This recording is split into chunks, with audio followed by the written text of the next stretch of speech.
Sarap.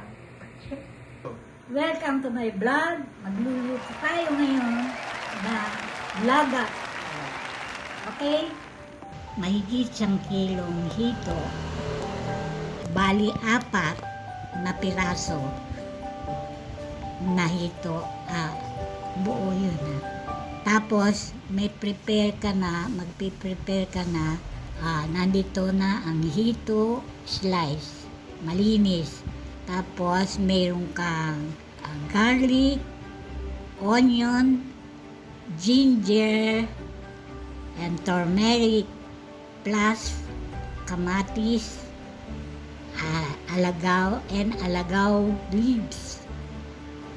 Yung hito, piprituhin mo na. Bago igisa. Halo-halo doon.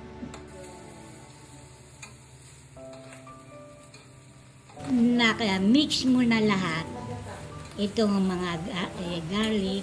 Tapos pagka ano mo na itong mga ricado, ilalagay mo yung dito na fried na siya. Bago mo lagyan ng suka, lalagay mo muna yung alagaw para malanta yung dahon. After malanta siya, lanta na, dagdagan pa uli ng tubig kapag kumukonti. Di ngayon, lanta na yung alagaw, saka mo i-add ang suka. Pero kapag nilagay mo yung suka na nalagay na sa sabaw, huwag mong hahaluin. Yamos siyang maluto ang suka. Saka mo na lang tubig para hindi matulog.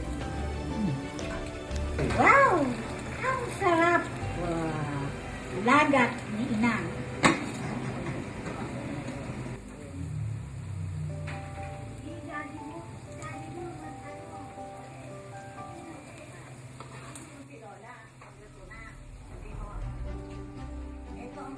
Okay na?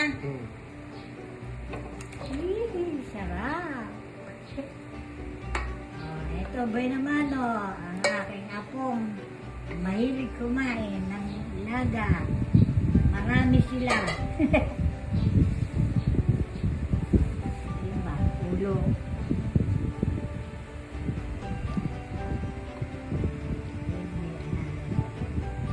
Serving spoon. Ulo.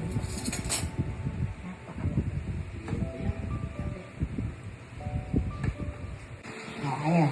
Ano sasabihin? Tikman mo nga yung luto ko. Tikman mo na ang ang aking luto, laga. Bahala ka na. Ang sarap. Sarap. Yung isda may konting crispy. Kasi pinrito yun. Bago mo igisa, pinrito yun. Isang nasa liluya. Turmeric, masustansya yan.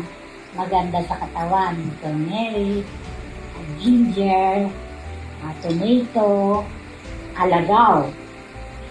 Noong unang panahon ni Rizal, ang tawag sa alagaw ay yun ang paracetamol. Yun yung araw, wala kami mga gamit. Okay na. Ilang taon ka na pala ulit, Lola? Sabihin mo sa kanila. I'm born in 1933, March 29. Yan ang lola ko.